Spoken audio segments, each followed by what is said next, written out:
Thomas was a tank engine who lived at a big station. He had 6 small wheels, a short stumpy funnel, a short stumpy boiler, and a short stumpy dome. He was a fussy little engine, always pulling coaches about. He pulled them to the station ready for the big engines to take out on long journeys.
And when trains came in and the people had got out, he would pull the empty coaches away so that the big engines could go and rest. He was a cheeky little engine too. He thought no engine worked as hard as he did.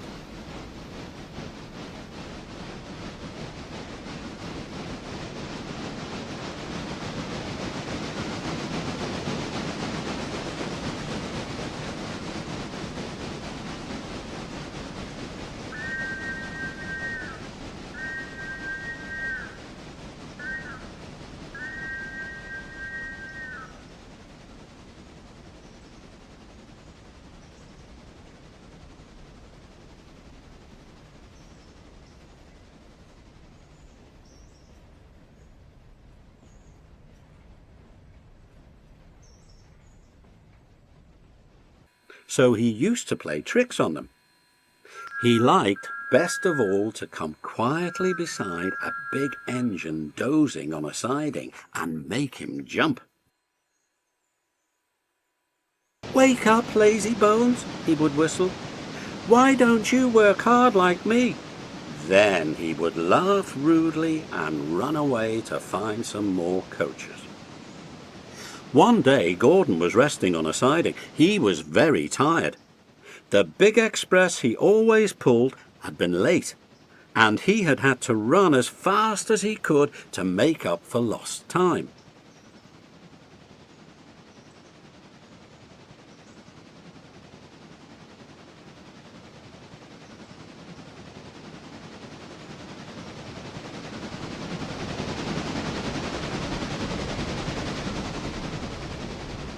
He was just going to sleep when Thomas came up in his cheeky way. "Wake up, lazy bones," he whistled. "Do some hard work for a change. You can't catch me." And he ran off laughing. Instead of going to sleep again, Gordon thought how he could pay Thomas out. One morning, Thomas wouldn't wake up. His driver and fireman couldn't make him start. His fire went out and there was not enough steam.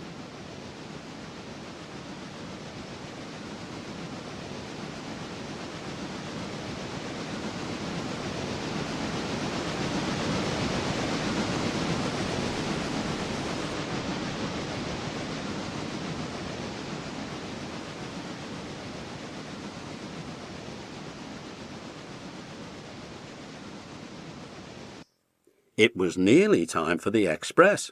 The people were waiting, but the coaches weren't ready. At last, Thomas started.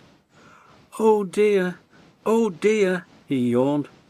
"Come on," said the coaches. "Hurry up." Thomas gave them a rude bump and started for the station. "Don't stop dawdling, don't stop dawdling," he grumbled. "Where have you been? Where have you been?" asked the coaches crossly. Thomas fussed into the station where Gordon was waiting. "Hurry up, you," said Gordon crossly. Thomas usually pushed behind the big trains to help them start, but he was always uncoupled first, so that when the train was running nicely, he could stop and go back. This time he was late, and Gordon started so quickly that they forgot to uncouple Thomas.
The train went faster and faster.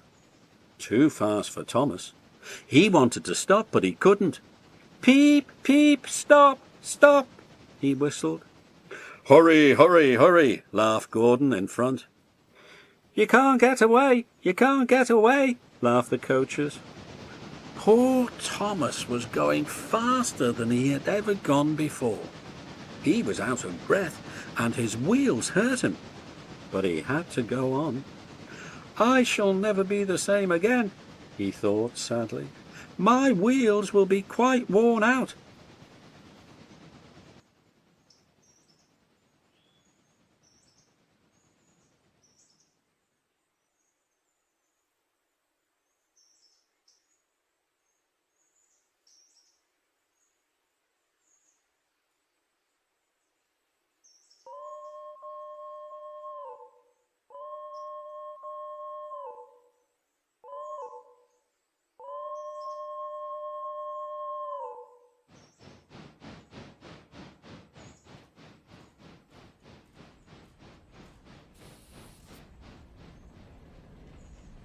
At last they stopped at a station. Everyone laughed to see Thomas puffing and panting behind. They uncoupled him, put him onto a turntable, and then he ran on a siding out of the way. "Well, little Thomas," chuckled Gordon as he passed, "now you know what hard work means, don't you?" Poor Thomas couldn't answer. He had no breath. He just puffed slowly away to rest and a long, long drink.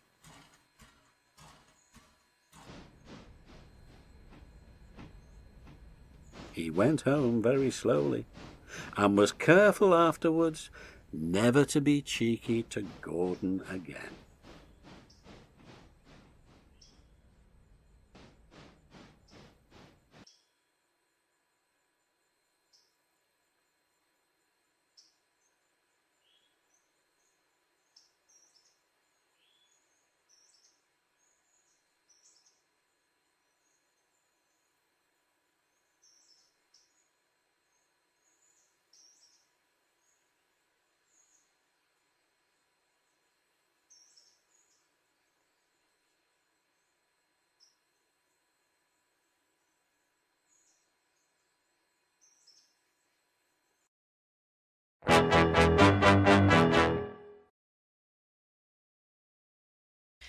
The Sad Story of Henry.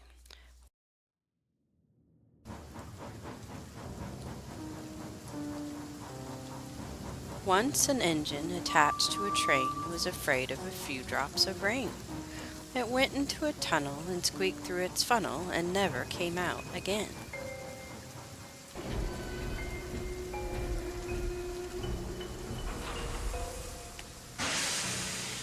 The engine's name was Henry. His driver and fireman argued with him, but he would not move.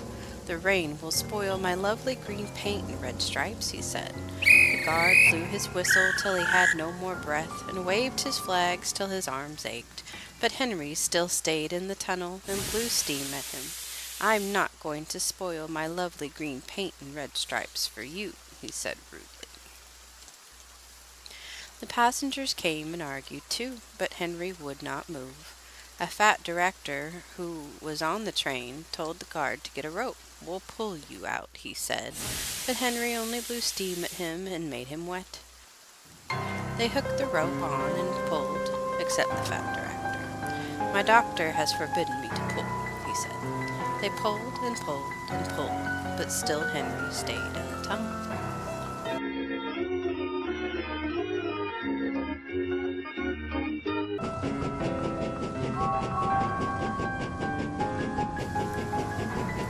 At last another train came. The guard waved his red flag and stopped it. The two engine drivers, the two firemen, and the two guards went and argued with Henry. "Look, it has stopped raining," they said. "Yes, but it will begin again soon," said Henry. "And what would become of my green paint with red stripes then?" So they brought the other engine up, and it pushed and puffed and puffed and pushed as hard as it ever could.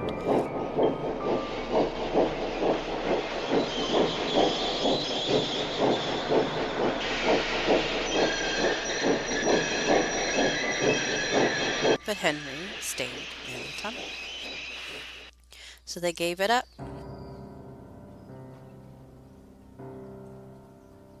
"We shall leave you there for always and always and always."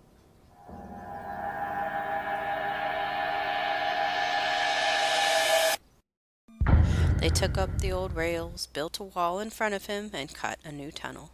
Now Henry can't get out, and he watches the trains rushing through the new tunnel.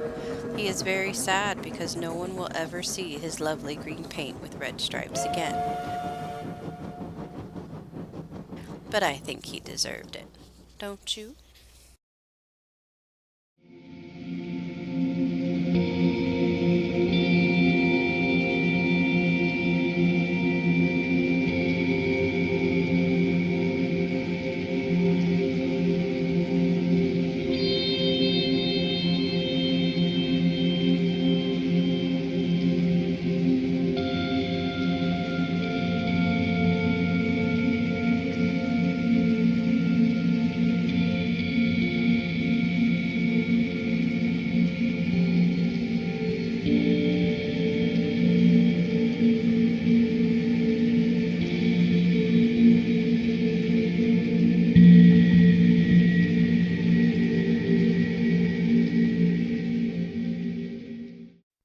And now it's time for Silly Songs with Laddie, the part of the show where Laddie comes out and sings a silly song.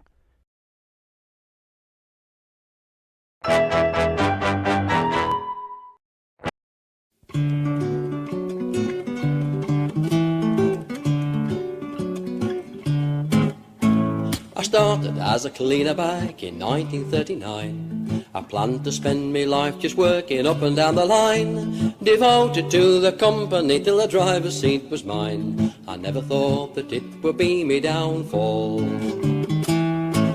I was working on the night shift with nothing much to do, so I sloped off out of the foreman's sight, well really wouldn't you? And I came across a number 4 just waiting for the crew, and I clambered on the footplate like a driver. I'm the man that put the engine in the chip shop. Wherever I go me legend follows me, and as I watch the trains go by and lean upon me brush, I know I've made me mark on history. Well, she hadn't got much steam up, so I filled her up with coal, released the brake and opened up the rag to make her roll. But she wouldn't budge an inch, and when I heard the foreman call, I left her where she was and ran for cover. Well, the sun was just appearing when the foreman went his rounds. He was back inside a minute with a troubled sort of frown. He said, I've lost a number 4, have you seen one around? And I nearly filled me trousers when he asked me, 'cause I'm the man that put the engine in the chip shop. Wherever I go me legend follows me, and as I watch the trains go by and lean upon me brush, I know I've made me mark on history. Well, me stoking was impeccable, the steam had risen fast. With the regulator open she began to move at last, and a guard fell off his bicycle when he saw her rolling past, for he couldn't see a fireman or a driver. She took off down the main line going faster by the yard, but the signalman responded to a phone call from the guard. Put the signals all at danger, then he cursed himself so hard. There was no one on the footplate who could see them. Well, I'm the man that put the engine in the chip shop. Wherever I go me legend follows me, and as I watch the trains go by and lean upon me brush, I know I've made me mark on history. She continued on her journey through the morning countryside, collecting sets of crossing gates, she carried them with pride, till at last they set the points to get the runaway inside, and she headed for the buffers at the station. Well, the buffers never stood a chance, she wore them like a crown. A wooden fence, a footbridge and a telegraph pole went down. Then she took to the highway and went on towards the town, but she couldn't bring herself to pass the chip shop. I'm the man that put the engine in the chip shop. Wherever I go me legend follows me, and as I watch the trains go by and lean upon me brush, I know I've played my part in history. Well, she entered by the side door, and there she came to rest. They made her safe, and then went off to find the guilty pest. And it wasn't long before they tracked me down, and I confessed to being the man that put the engine in the chip shop. I'm the man that put the engine in the chip shop. Wherever I go, me legend follows me, and as I watch the trains go by and lean upon me brush, I know I've made me mark on history.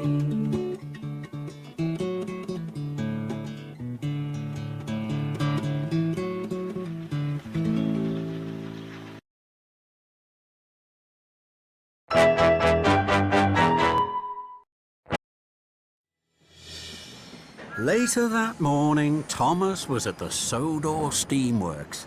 He was having his brakes fixed. Thomas liked the Steamworks. There was hustle and bustle, sparks and spanners. It was lively and friendly, and there was Victor. Thomas liked Victor. Thomas, tell me, my friend, what were you doing there in the middle of nowhere? Pulling 7 loaded flatbeds. Are you crazy? Next time Spencer tells you to do something silly, do me a favor, will you? Say no. Okay, Victor. Thomas had almost forgotten about the contest with Spencer. His boiler was bubbling with excitement over Hero. He wanted to tell Victor, but he knew he couldn't. Other engines might hear, and then someone might tell the Fat Controller.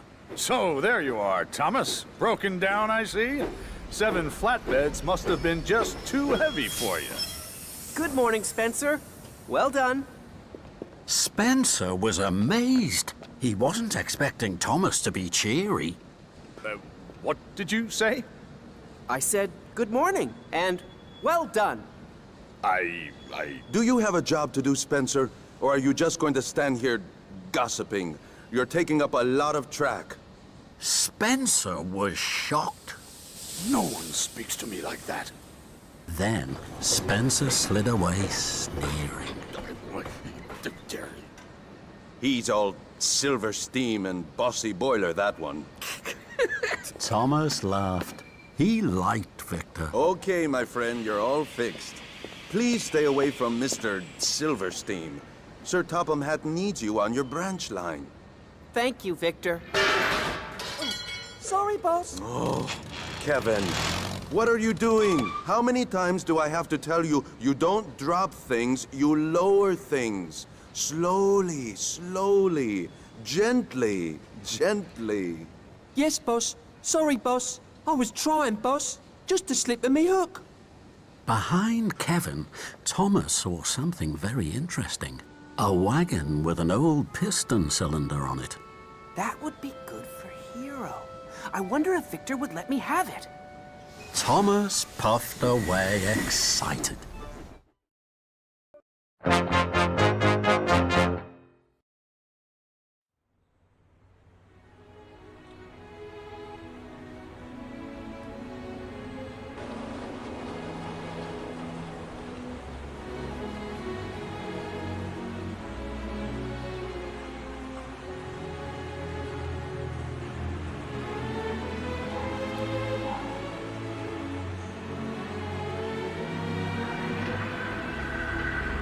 Once upon a time, there was a little engine called Wheel.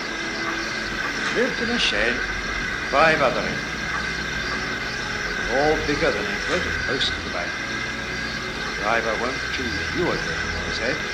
He wants big, strong engines like us. Edward had not been out for a long time. He began to feel sad. Just then, the driver and fireman came along to start work.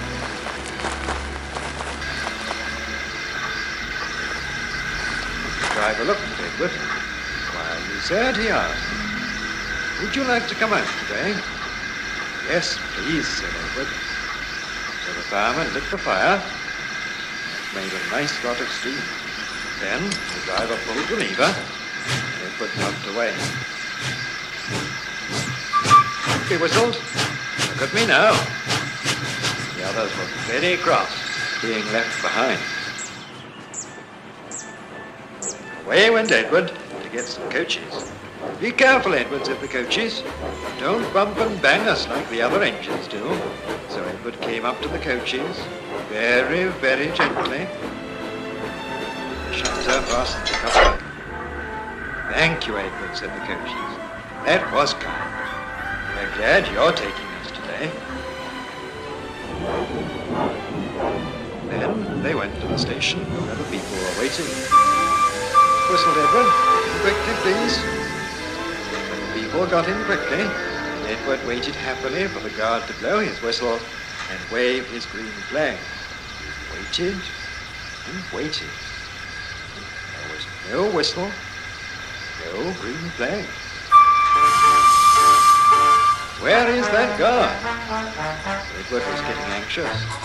The driver and fireman asked the station master, "Have you seen the guard?" "No," he said. They asked the porter, "Have you seen the guard?" "Yes, last night," said the porter. Edward began to get cross. "Are we ever going to start?" he said. Just then a little boy shouted, "Here he comes!"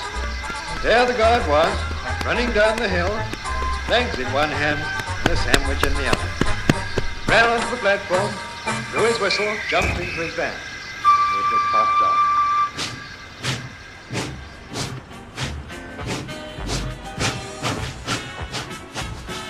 He did have a happy day. All the children ran to wave as he went past.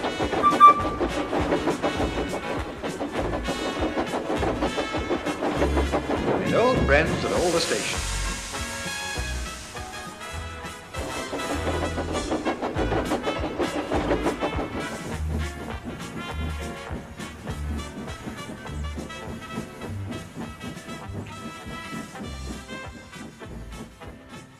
so hard, the driver promised to take him out again next day. Going out again tomorrow, he told the other engines that night in the shed. What do you think of that? Didn't care what they thought. He was so tired of napping, he fell asleep at once.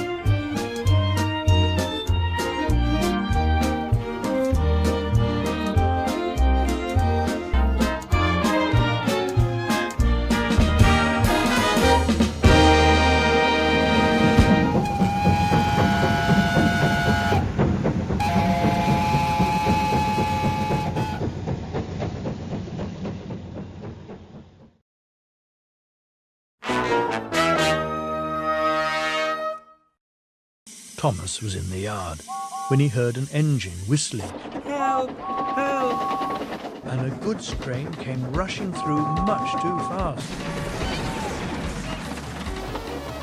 The engine, a new one called James, was frightened. They're pushing me! They're pushing me! Help! Help!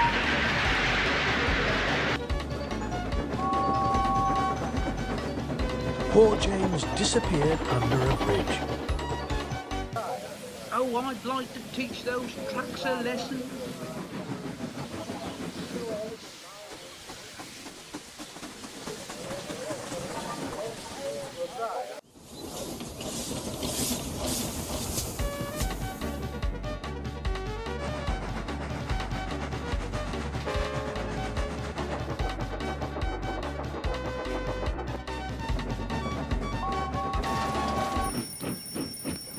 Presently, a bell rang in the signal box, and a man came running. James is off the line. The breakdown train, quickly! So Thomas was coupled on, the workmen jumped into their coach, and off they went.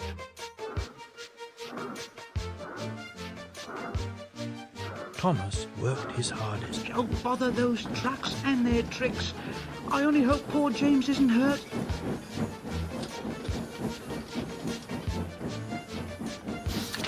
They found James and the trucks at a bend in the line. The brake van and the last few trucks were on the rails, but the front ones were piled in a heap. James was in a field with a cow looking at him, and his driver and fireman were feeling him all over to see if he was hurt. "Never mind, James," they said. "It wasn't your fault. It was those wooden brakes they gave you. We always said they were no good."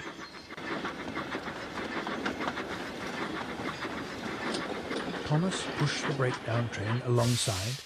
Then he pulled the unhurt trucks out of the way. "Oh dear, oh dear." This'll teach you a lesson. This'll teach you a lesson. Yes, it will. Yes, it will. Then with two cranes they put James back on the rails. He tried to move, but he couldn't.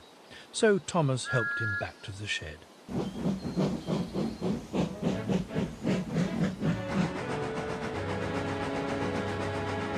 fat director was waiting anxiously for them. I've heard all about it, and I'm very pleased with you. You're a really useful engine. James shall have some proper brakes and a new coat of paint, and you shall have a branch line all to yourself. Oh, sir.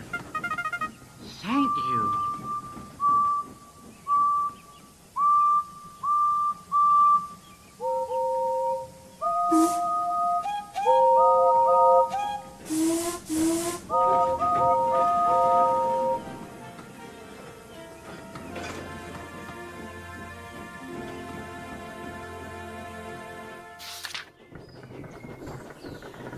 Now Thomas is as happy as can be. He has a branch line all to himself and puffs proudly backwards and forwards with 2 coaches all day. He's never lonely because there's always some engine to talk to at the junction. Edward and Henry stop quite often and tell him the news. Gordon is always in a hurry and does not stop. But he never forgets to say poop poop to little Thomas, and Thomas always whistles beep beep in return.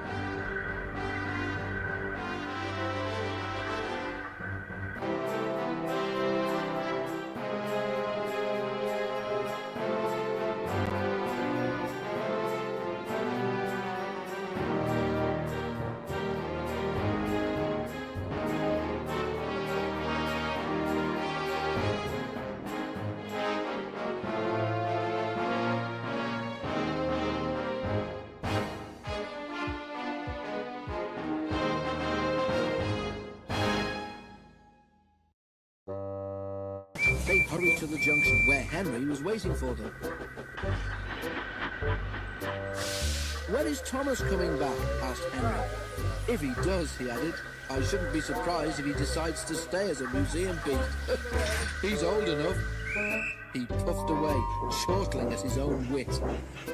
Annie and Clarabelle were most upset. Percy had to spend so much time comforting them that he was late leaving with his next train.